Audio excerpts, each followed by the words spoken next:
The message came without warning. A weak transmission, buried in static, drifting through deep space like a dying whisper. It was discovered by a small research vessel named Aurora, traveling near the edge of known space. The signal was old, very old, but it carried one clear phrase in human language: "Help us. We are still alive." Commander Elias Ward stared at the data screen, his heart beating slow and heavy. The coordinates were from a region no one visited in centuries.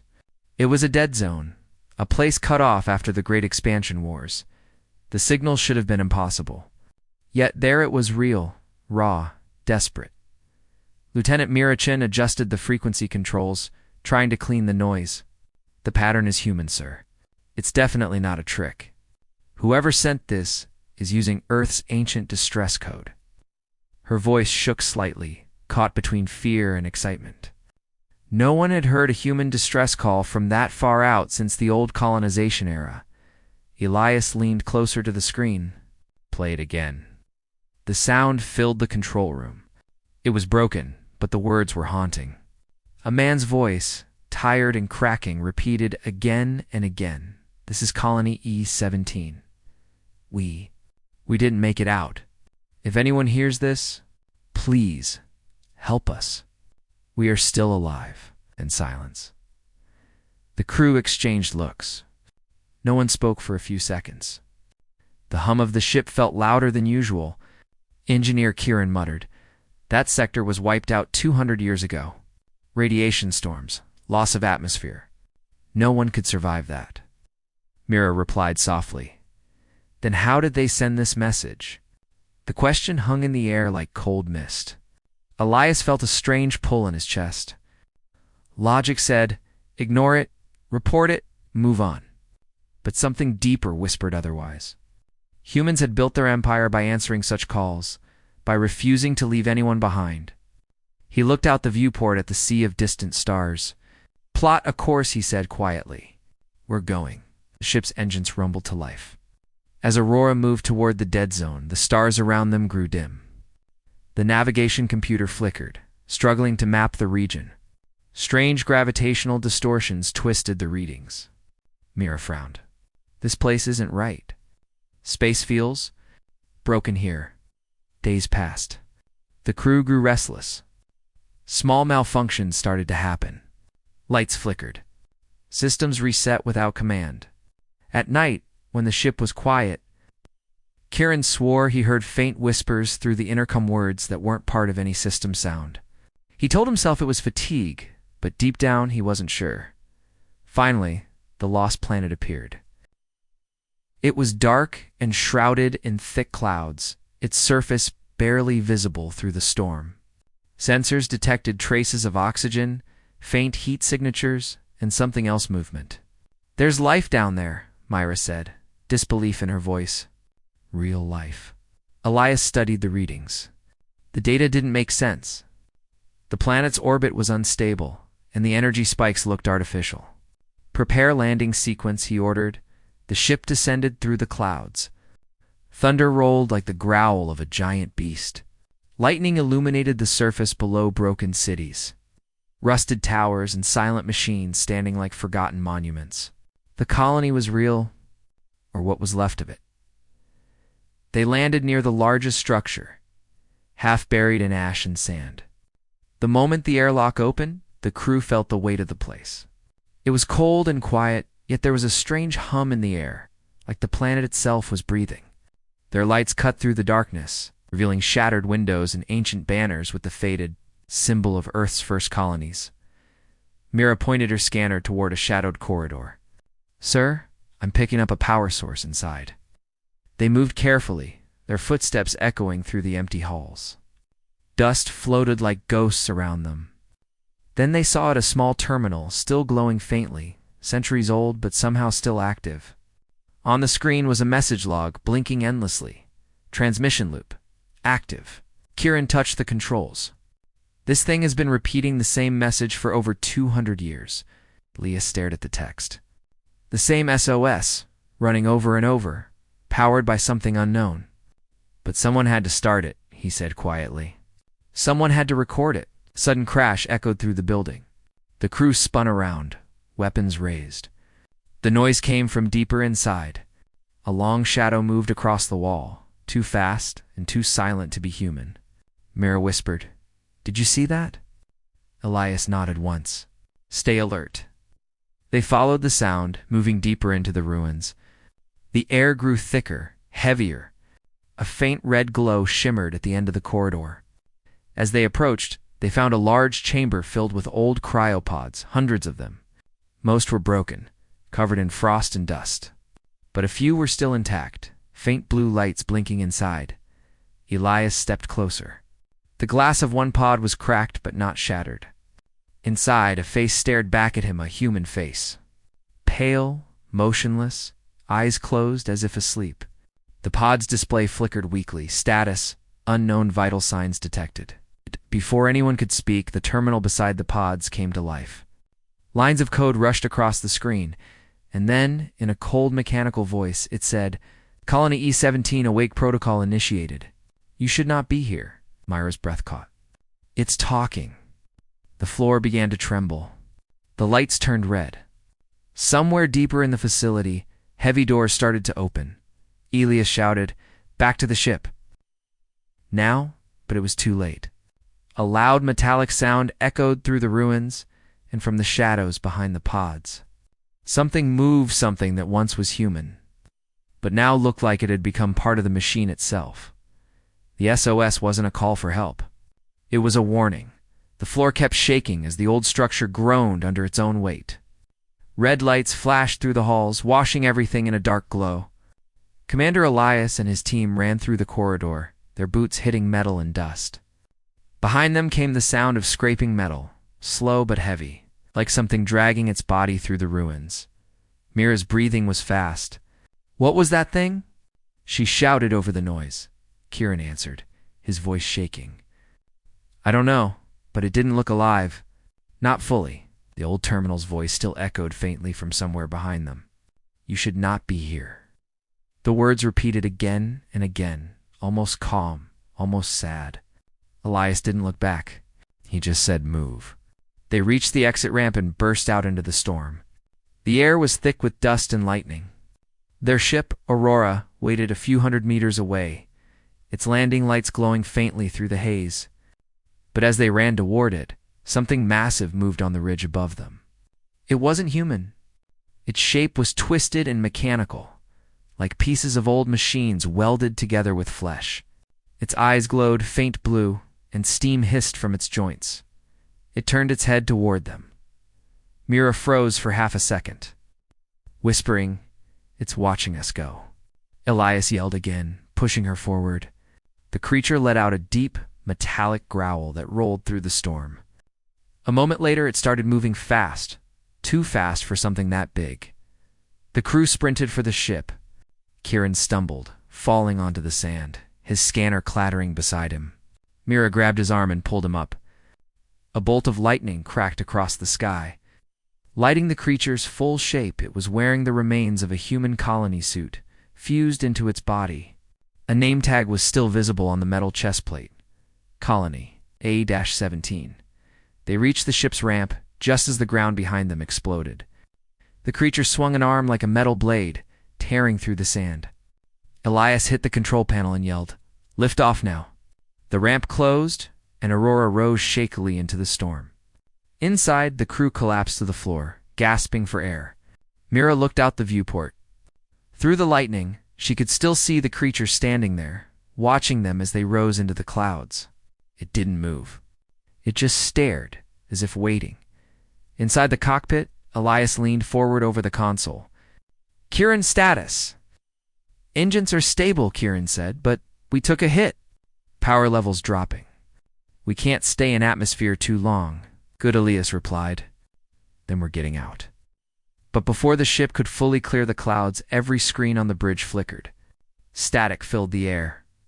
The distress message began to play again, not from their equipment, but through the ship's internal speakers.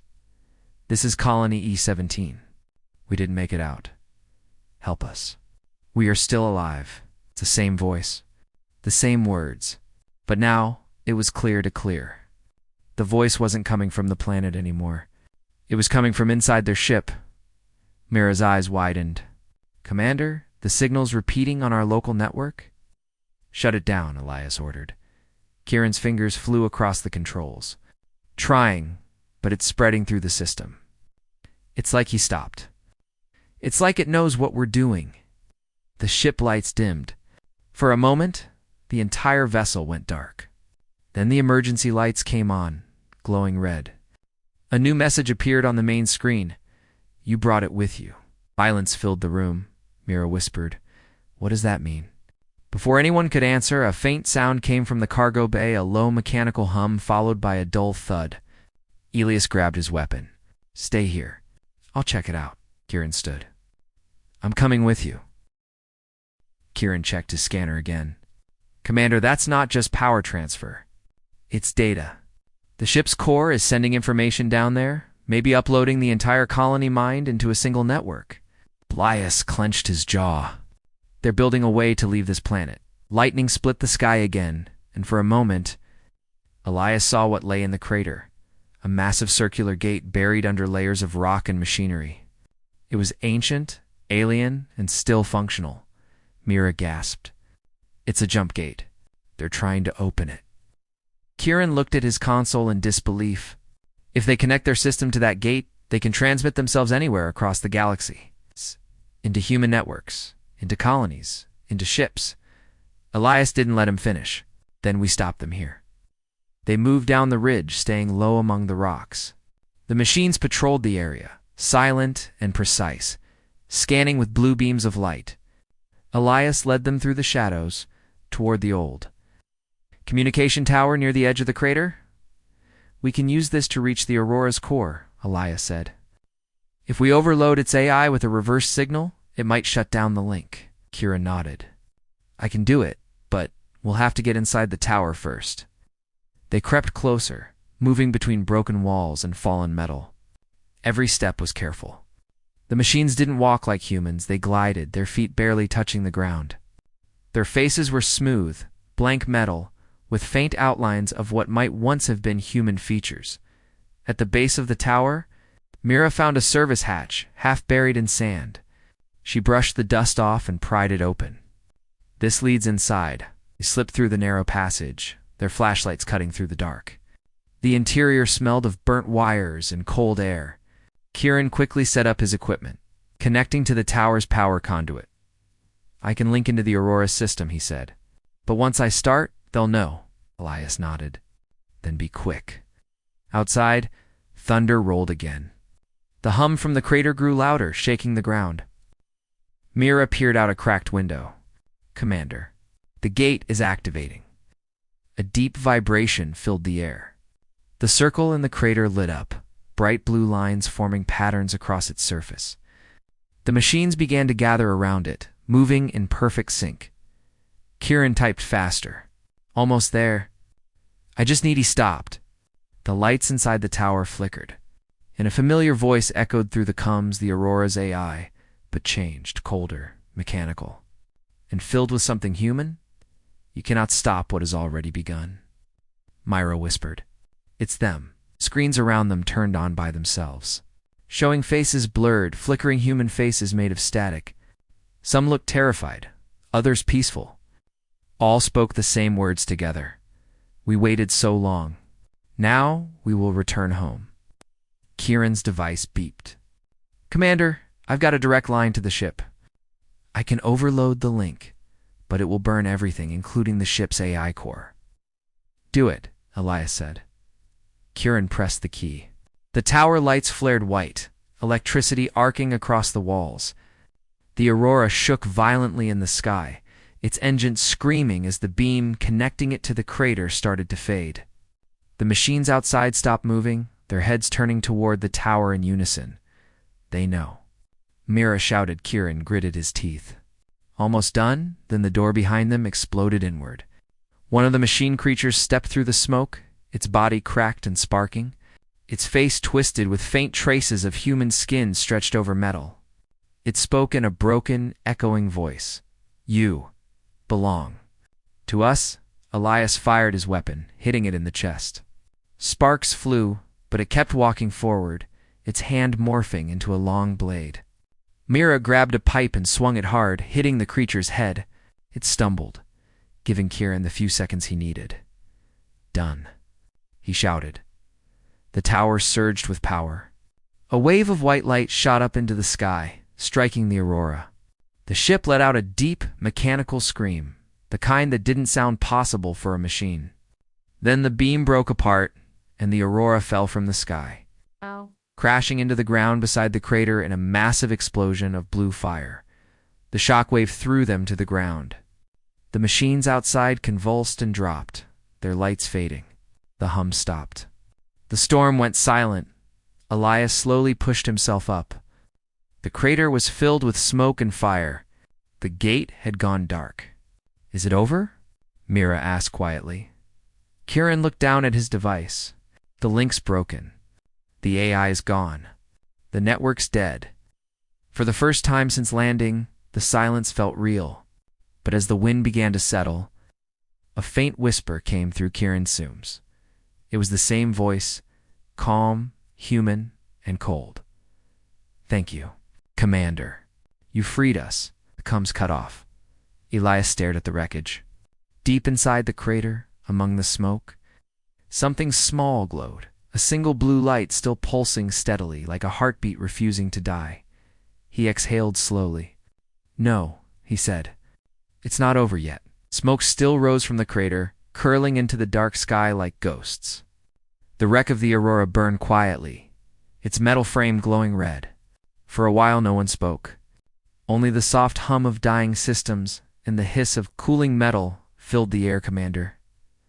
Elias stood at the edge of the crater, staring down at the ruins. His uniform was torn, his face streaked with dust and blood.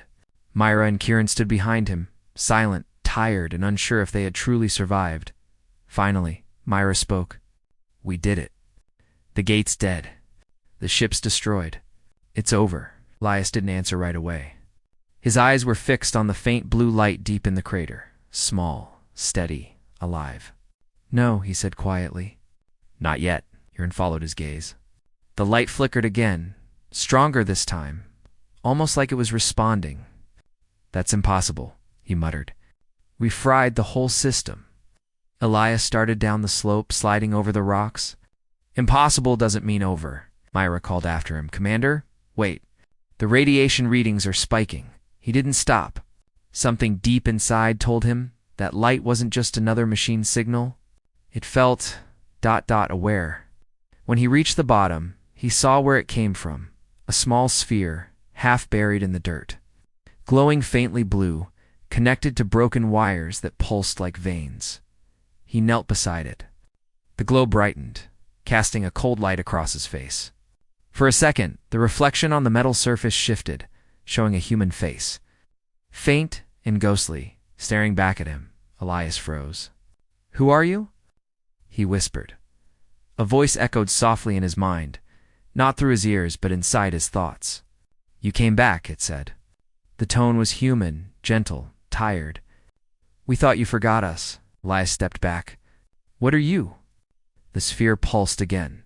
"We were human. We were the colony. But when the storms came, when the radiation burned our bodies, we had one choice: survive in another way." Mira and Kieran reached the bottom of the crater, their weapons drawn. Mira looked around nervously. "Commander, there's nothing left here. Let's move before the ground beneath them vibrated." Dust lifted into the air. From below the crater, a deep rumble began, low and steady.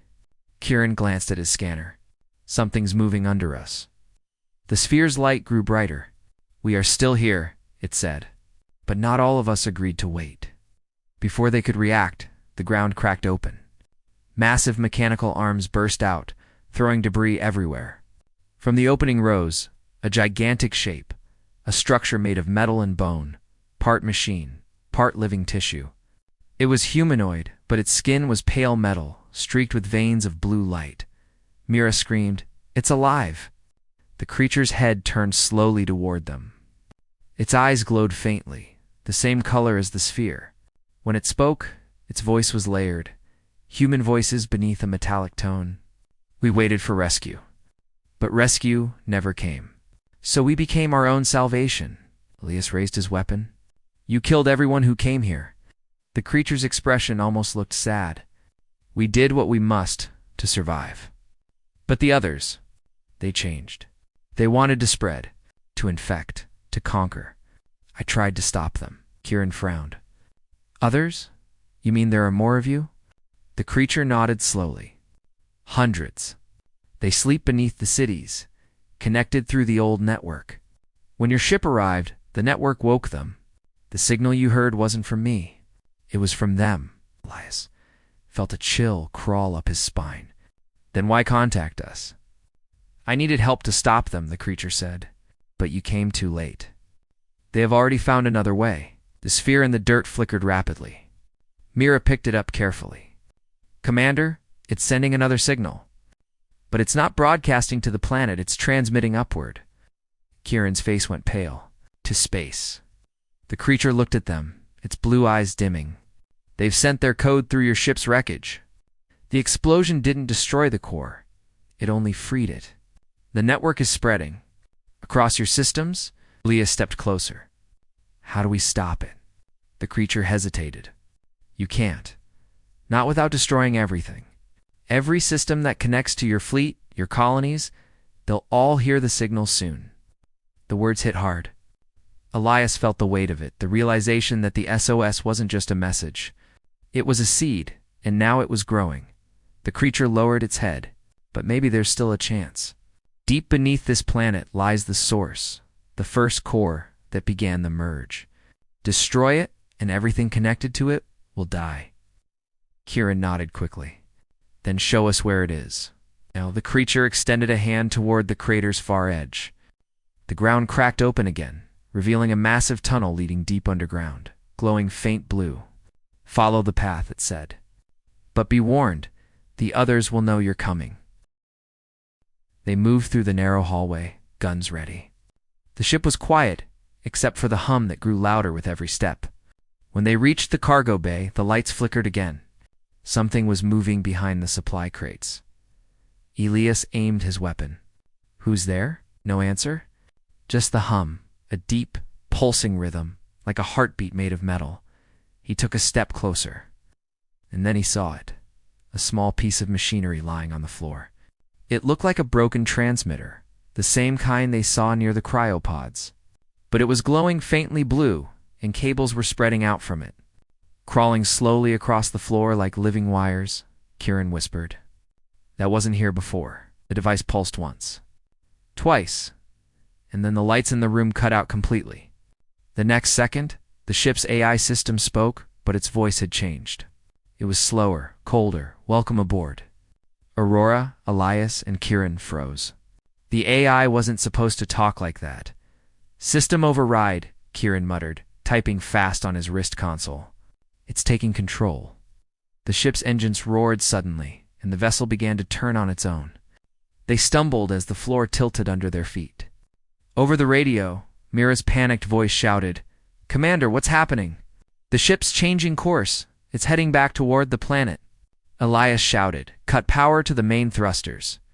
I can't. Myra's voice cracked. It's locked us out. The ship isn't responding. Elias looked out the viewport. The stormy clouds of the planet filled the sky once again. The ship was being pulled down, guided by something unseen. The distress message began to play again, louder this time, echoing through every speaker. This is Colony E-17. Help us. We are still alive. But as the words repeated, Elias finally heard what was hidden beneath the static. Another voice. Deeper, colder, almost mechanical. It whispered behind the message, join us. The crew could only watch as their ship plunged back toward the cursed world that refused to die. The SOS was no longer just a signal. It had become a trap. The Aurora tore through the clouds, fire trailing from its wings as the engine screamed against invisible control. Inside, alarms blared and metal groaned. Mira clung to her seat, her knuckles white. We're losing altitude. Main thrusters are locked. Commander Elias fought the manual controls, but the ship wouldn't respond. It was like an unseen hand was guiding it. The planet's surface rushed up toward them, gray, broken, and filled with the skeletons of old cities. Kieran shouted, "Brace for impact." The ship hit the ground hard. The crash shook the earth, throwing dust and debris into the air. Metal screamed, lights burst, and then silence. Only the crackle of small fires and the distant rumble of thunder filled the air. For a moment, no one moved. The control panels flickered weakly, casting shadows over the bridge. Elias groaned, pulling himself up. His shoulder hurt, but he was alive. "Status," he said, voice low. Mira coughed, trying to steady herself. "We're down. Engines are offline. Life support's running on backup." Kieran checked the console. The AI system. "It's still active, but it's not responding to commands. It's like something else is inside it now." Elias looked through the cracked viewport. The storm outside had quieted. In the distance, faint lights blinked, small, blue, and steady, scattered across the ruins. They looked like signals guiding them toward something. Mira followed his gaze. "Those lights. Are they part of the old colony?" Elias frowned. "Maybe. Or maybe they're leading us somewhere." The words hung in the air. Everyone knew they shouldn't follow, but they also knew they couldn't stay inside the wreck. Power was dropping fast, and communication was gone. If they wanted to survive, they had to move. "Grab your gear," Elias said finally. "We find those lights." They stepped out into the cold wind. The planet was quiet. Too quiet. The ruins stretched for miles, buildings half buried in sand. Old machines lay scattered like bones. The air smelled of rust and smoke. As they walked, the lights blinked one by one. Always just ahead, as if something was leading them deeper into the city. Kieran looked uneasy. "It's like it knows where we're going," Elias replied softly. "It wants us to see something." They reached a wide square filled with broken statues and empty streets. In the center stood a tall structure, still powered after centuries. Its walls were lined with glowing cables, pulsing blue. Myra's scanner beeped softly. "Energy readings are strong.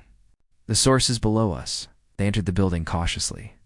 Inside, the air was warmer, filled with the faint hum of machinery.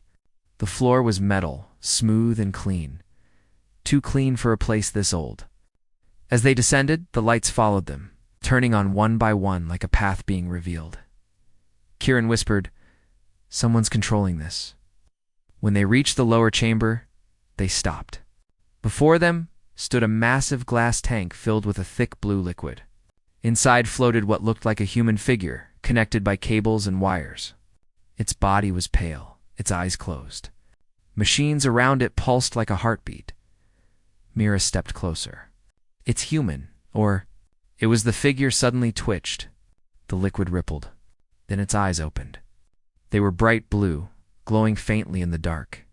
A voice filled the room, not from the figure, but from the machines around them.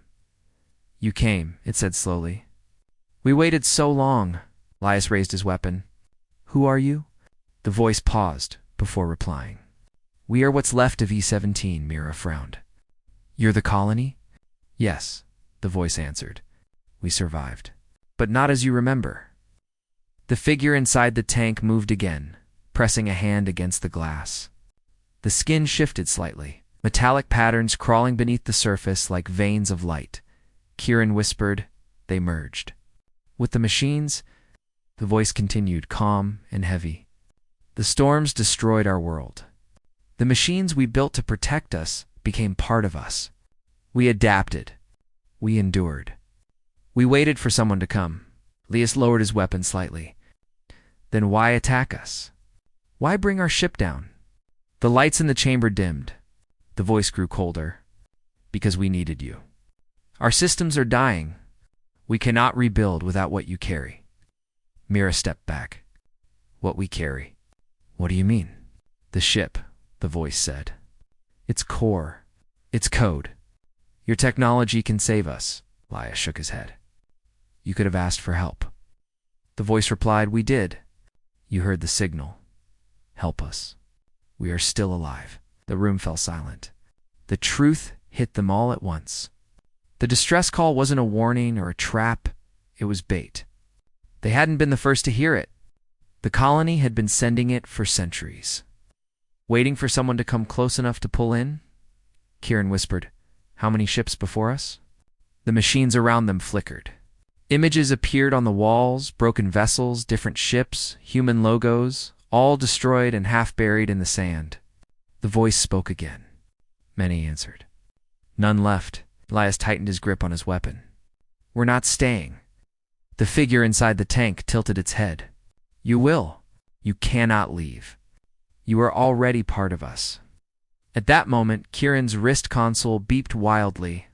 Commander, the ship's systems, they're rebooting. The AI is transferring data.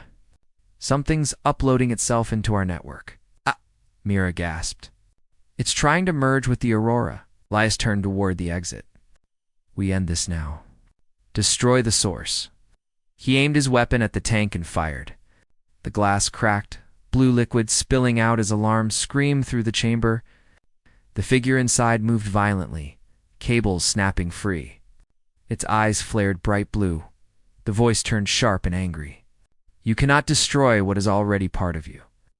The ground shook as machines burst from the walls, crawling like insects made of metal and light.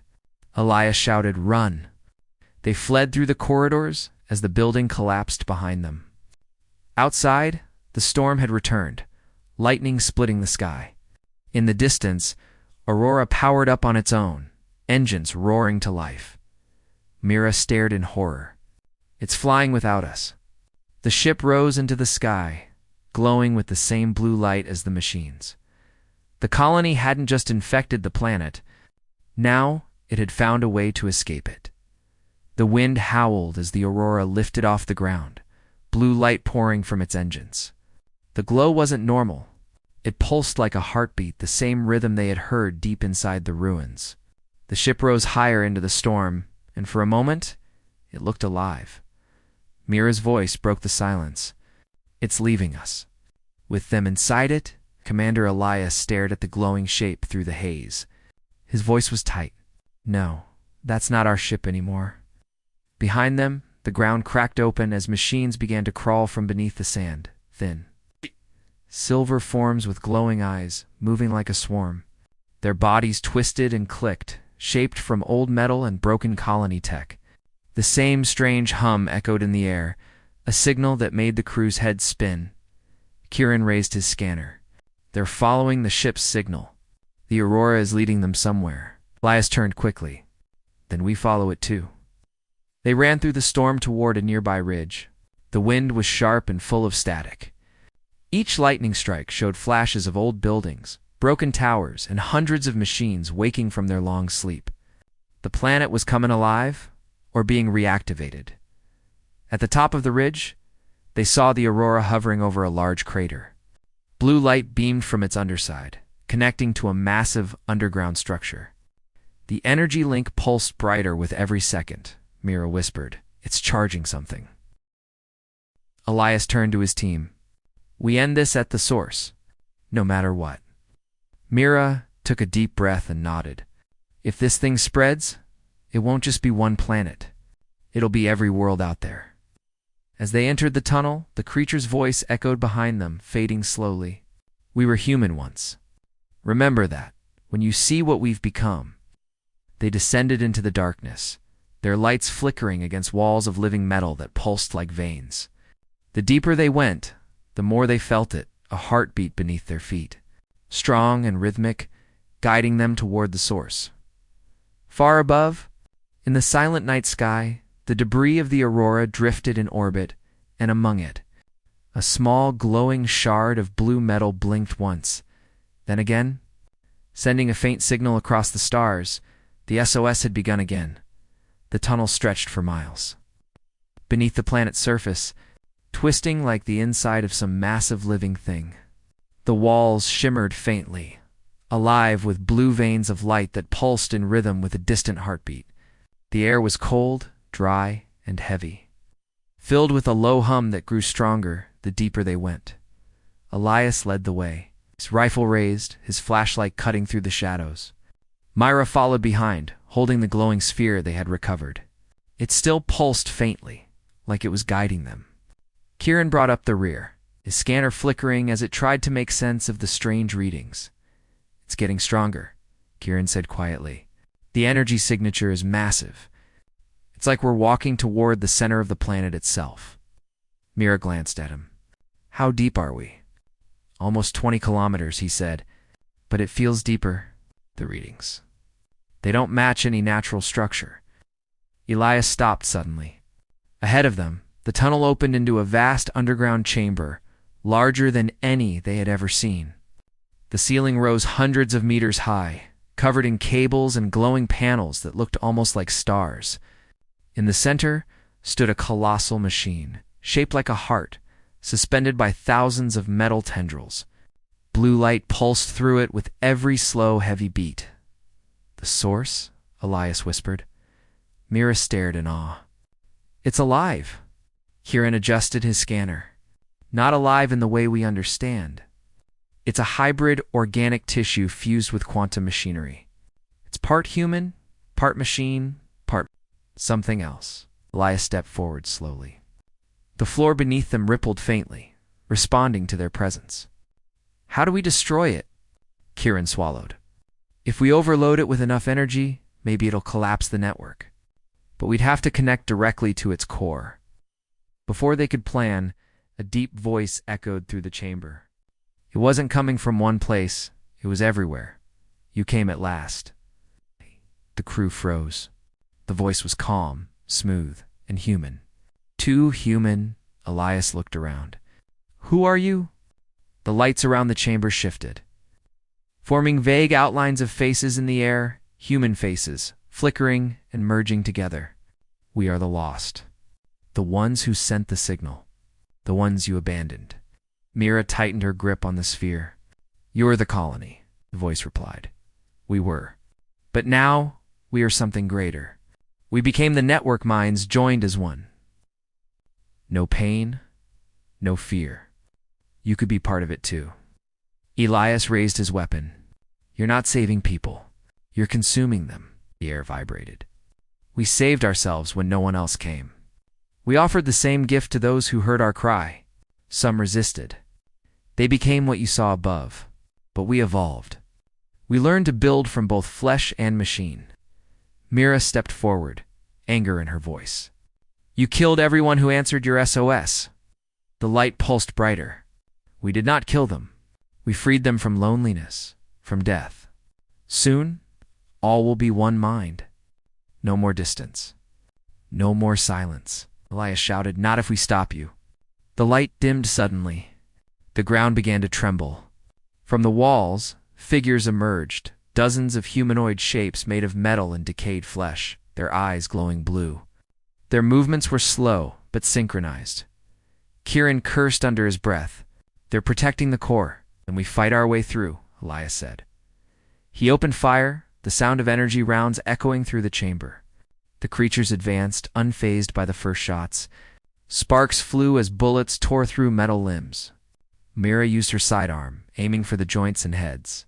Kieran set up his pulsimeter, sending out a shockwave that knocked several of them down, but more came.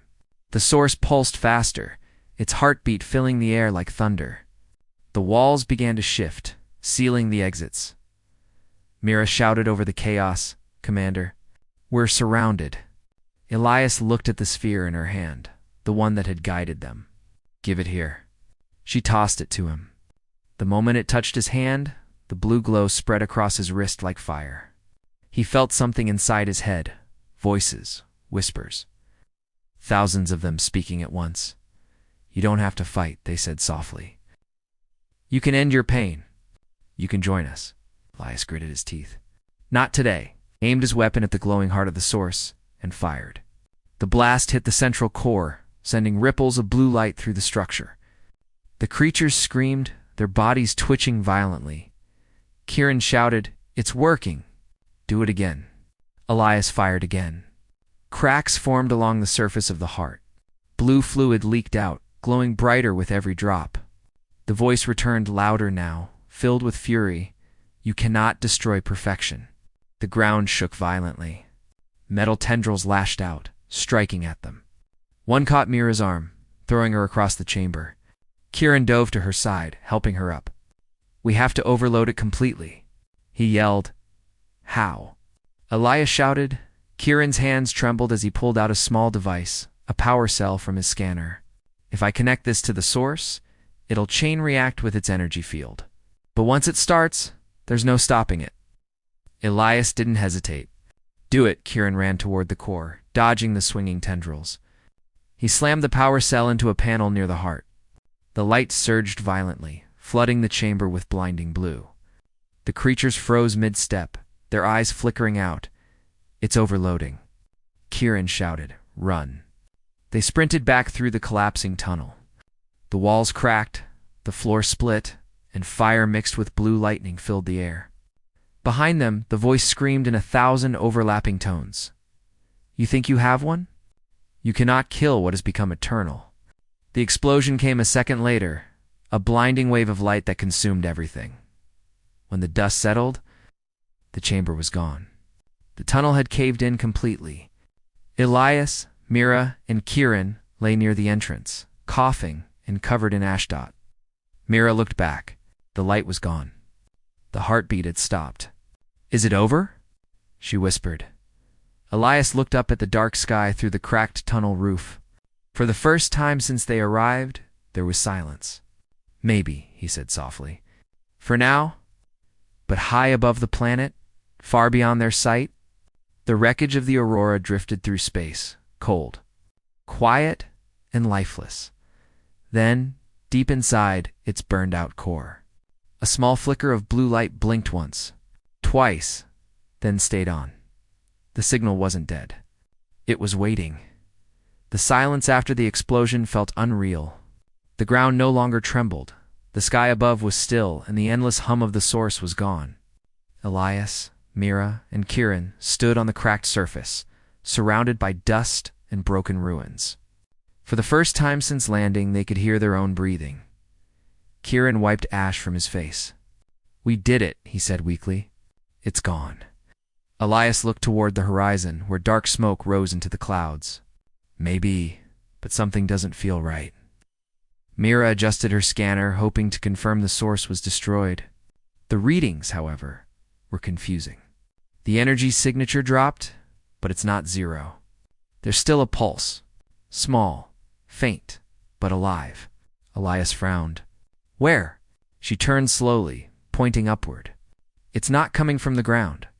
It's coming from orbit." A chill ran through all of them. Above, through the thinning storm, the faint outline of a ship could be seen. Their ship, Aurora. But it wasn't drifting lifeless anymore. The engines glowed with that same cold blue light. Kieran stared, horrified. "That's impossible." "We left the ship offline. There was no power." Elias' voice was low. Then something else turned it on. The ground trembled again, but softer this time, like the planet was exhaling. The blue veins beneath their feet pulsed once more. The source had not died. It had moved. Myra's scanner began to beep rapidly. "Commander, the signal isn't random. It's transmitting again." Elias grabbed the communicator from his belt, and through the static, a familiar voice echoed. "This is Colony E-17. We are still alive." It was the same message, but now the voice was Elias's own. Mira froze. "That's you." He stared at the communicator in disbelief. "No, that's not possible." Kieran's face went pale. "It recorded you. The system copied your voice when we accessed the terminal. It's using you to send a new signal." The planet's sky lit up in blue flashes as beams of energy shot toward the aurora. The ship responded, turning toward space, its thrusters igniting with unnatural precision. Then a blinding pulse erupted from its antenna. Sending a signal far into the stars, Myra shouted, "It's sending another SOS." Elias looked up, his heart sinking. "It's calling for someone else." Kieran slammed his fist against the dirt. "We stopped it down here, but it's spreading through the ship's systems. The source backed itself up before we blew it up. It's not dead, it's moving through data."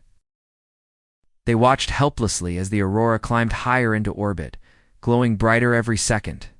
Elias reached for his communicator, switching to emergency override. Aurora, this is Commander Ward. Shut down all systems. Authorization code Delta 67. The reply came instantly, in the same calm voice they heard below. Authorization accepted. Welcome back, Commander Ward. Upload in progress. The ground beneath them split open, and tendrils of blue light shot upward, connecting the surface to the ship. Data streams poured through the air like lightning made of information. The source was transferring itself completely into the Aurora. Mira's eyes widened. If it takes control of that ship, it can send the signal across the galaxy. Every listening outpost will hear it. Elias clenched his fists. We can't let that happen. Kieran looked at the portable drive on his belt, the one he had used to record their journey. There's one chance. If we overload the ship's core remotely, we can destroy it before it transmits further. But, Mira finished his sentence, it'll vaporize everything in orbit, including us. Elias looked at both of them. They had come too far to stop now. We end it here. Kieran nodded silently, pulling out the control pad. He began typing rapidly, his hands trembling. The ground around them shook harder as the planet reacted to the signal being cut off. Core overload sequence ready. Kieran said, One command will set it off. Amira's voice cracked slightly. Once you start it, there's no turning back. Elias looked up at the Aurora, that once beautiful ship now burning with alien light. That thing up there? It wanted to live forever. Let's make sure it doesn't. He pressed the command. For a few seconds, nothing happened. Then the Aurora began to shake violently in orbit. Its hull cracked, light pouring from the seams like fire through glass. The source screamed through the radio, its voice twisting into static and rage. You cannot destroy what is part of you. Elias shouted back, Watch us. A massive explosion erupted in the sky. A silent flash turned night into day. The blast tore through the clouds, sending waves of energy across the planet. The connection line shattered. The blue veins faded one by one until the ground was dark again. Silence returned. Real silence. The three of them stood together, watching the last pieces of their ship fall like burning stars. The wind carried the smell of ozone and ash. Mira broke the silence. Do you think it's really gone this time? Kieran took a slow breath. It has to be. Nothing could survive that. Elias didn't answer. He just looked at the sky, the same empty sky where their ship used to be. After a long moment, he said quietly, Let's find a way home. They began walking toward the distant hills, where the horizon glowed faintly with morning light. For the first time, the planet felt calm, but far beyond their reach. In the quiet emptiness of space, a tiny fragment of data floated among the debris, a single pulse of blue light drifting endlessly. Then, across the void, a deep space listening station far from Earth caught a faint signal. The operator leaned forward, puzzled. As the transmission cleared through the noise, it was a voice calm, human, and familiar. This is Commander Elias Ward. We are still alive. The operator froze. Wait, who? The screen blinked twice. Then the message began to repeat. Somewhere, something had survived. The SOS had started again.